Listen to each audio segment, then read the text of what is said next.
السلام علیکم ورحمۃ اللہ وبرکاتہ۔ بسم اللہ الرحمن الرحیم۔ یہ سالار جنگ لڑنے اور لڑانے کی اتنی مہارت اور اتنا جذبہ رکھتے ہیں کہ یوں سمجھو کہ ایک ایک سالار 1,000 مجاہدین کے برابر ہے۔ تم یوں سمجھ لو کہ میں تمہیں 12,000 سرفروش مجاہدین بھیج رہا ہوں، اور مجھے پوری امید ہے کہ 12,000 جانباز دشمن سے مغلوب نہیں ہو سکتے، دشمن کی تعداد کتنی ہی زیادہ کیوں نہ ہو۔ اس تحریر سے کچھ اور تاریخ نویس یہ سمجھ بیٹھے کہ کمک کی تعداد 12,000 تھی، سیاہ تعداد 4,000 تھی۔ سیاہ طور پر نہیں لکھا جا سکتا کہ یہ کمک کتنے دنوں بعد عمرو بن عاص تک پہنچی۔ وہ تو تیز رفتار قاصد تھے جو حیران کی رفتار سے اتنا زیادہ فاصلہ 4-5 دنوں میں طے کر لیا کرتے تھے۔ یہ پورا لشکر تھا جو اتنی تیز رفتار سے سفر نہیں کر سکتا تھا۔ جب یہ کمک نماز فجر کے بعد مدینہ سے روانہ ہوئی تو امیر المومنین حضرت عمر بن عفان، حضرت علی اور تقریباً تمام بزرگ صحابہ کرام اس کمک کے ساتھ مدینہ سے دور تک گئے اور پھر ایک جگہ رک کر مجاہدین کو الوداع کہی۔ سب نے دعا کے لیے ہاتھ اٹھائے۔ مدینہ کی منڈیروں پر عورتیں دامن پھیلائے کھڑے مجاہدین کے لیے دعائیں کر رہی تھیں۔ آخر ایک روز سپہ سالار عمرو بن عاص نے کمک کا انتظار کیے بغیر لشکر کو بلبیس کی طرف پیش قدمی کا حکم دے دیا۔ کوچ فجر کے نماز کے بعد ہوا تھا اور یہ فروری 640 کا پہلا ہفتہ تھا۔ ایک روز پہلے عمرو بن عاص نے ایک پیغام مدینہ امیر المومنین کی طرف بھیج دیا تھا، جس میں انہوں نے ایک تو بلبیس کی طرف پیش قدمی کی اطلاع لکھی اور دیگر امور کے علاوہ یہ بھی لکھا کہ اب کمک کی ضرورت پہلے سے زیادہ ہو گئی ہے۔ ہم اس پیغام کا پہلے ذکر کر چکے ہیں۔ عمرو بن عاص نے ایک روز پہلے لشکر سے خطاب کیا تھا۔ اس سے پہلے بھی ایک بار انہوں نے لشکر سے خطاب کیا اور بتایا تھا کہ اسلام اور سلطنت اسلامیہ کے لیے مصر کتنا اہم ہے۔ مصر کو انہوں نے پیغمبروں کے سرزمین کہا تھا۔ انہوں نے یہ بھی کہا تھا کہ جس راستے پر وہ مصر فتح کرنے جا رہے ہیں یہ پیغمبروں کا راستہ ہے۔ اس راستے پر حضرت ابراہیم علیہ السلام اور پھر حضرت اسماعیل علیہ السلام جا چکے ہیں۔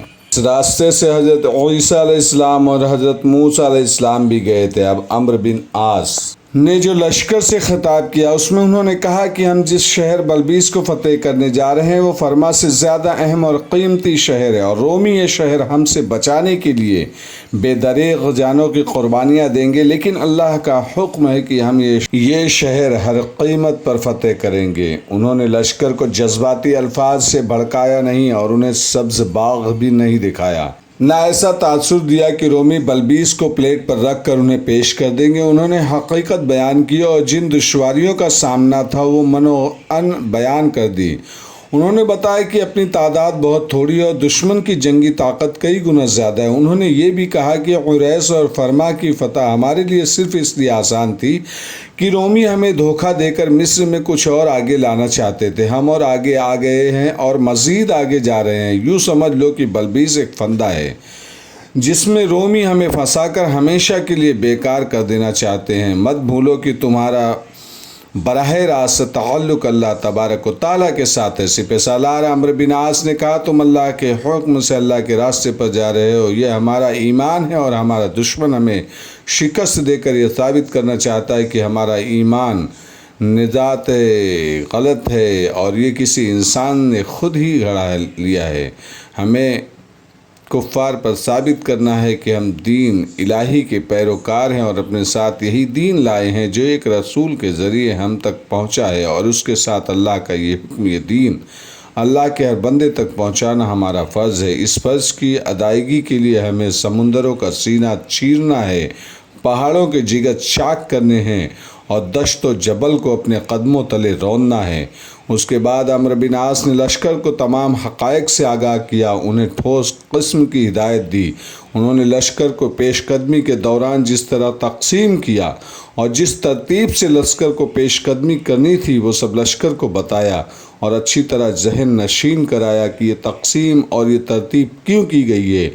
پیش قدمی کے دوران لشکر کی تقسیم اور ترتیب یہ تھی کہ سب سے آگے ہراول دستہ تھا اور اس دستے سے بہت آگے چند ایک مجاہدین مقامی کسانوں اور محنت کشوں کے بھیس میں بکھرے ہوئے جا رہے تھے۔ وہ جاسوس تھے اور دیکھ بھال کرتے جا رہے تھے۔ کچھ دستے ہراول سے دور پیچھے تھے، ان کے دائیں اور بائیں خاصے فاصلے پر ایک دستہ جا رہا تھا اور ایک دو دستے عقب میں آ رہے تھے۔ مطلب یہ کہ لشکر ایک مسلح قافلے کی صورت میں نہیں جا رہا تھا۔ یہ ترتیب یہ سوچ کر کی گئی تھی کہ سپہ سالار عمرو بن عاص کو اچھی طرح معلوم تھا کہ رومی جرنیل انہیں اس مقام پر لے آئے ہیں جہاں وہ کسی بھی وقت لشکر پر پیش قدمی کے دوران بہت زیادہ نفری سے دائیں اور بائیں سے یا عقب سے حملہ کر سکتے ہیں۔ جاسوسوں نے سپہ سالار کو پہلے ہی بتا دیا تھا کہ رومی مجاہدین کے لشکر کو پہلے آگے لا کر اور پھر گھیرے میں لے کر مارنا چاہتا ہے۔ عاص روایتی لڑائیاں لڑانے والے سپہ سالار نہیں تھے، وہ دشمن کے شاطرانہ چالوں کو سمجھتے تھے اور ایسے ہی چالیں چلنے کی مہارت رکھتے تھے۔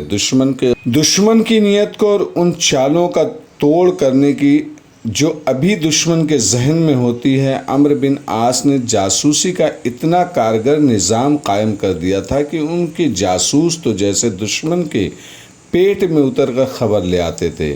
یہ مسافت بڑی طویل تھی اور دشوار گزار بھی۔ دشوار گزار اس لیے کہ اس علاقے میں آ کر دریائے نیل کئی ایک شاخوں میں تقسیم ہو جاتا تھا۔ بعض نہریں تو زیادہ چوڑی نہیں تھی اور یہ عام نہروں جیسی ہی تھی، لیکن بعض شاخیں دریاؤں جیسی تھی۔ پانی کے افراد کی وجہ سے علاقے میں دلدل تھی اور درختوں کی بہتات اور کچھ علاقہ پہاڑی اور غیر ہمواری بھی تھا۔ نیل کی ان شاخوں کو عبور کرنا بھی ایک مسئلہ تھا، مطلب پار کرنا۔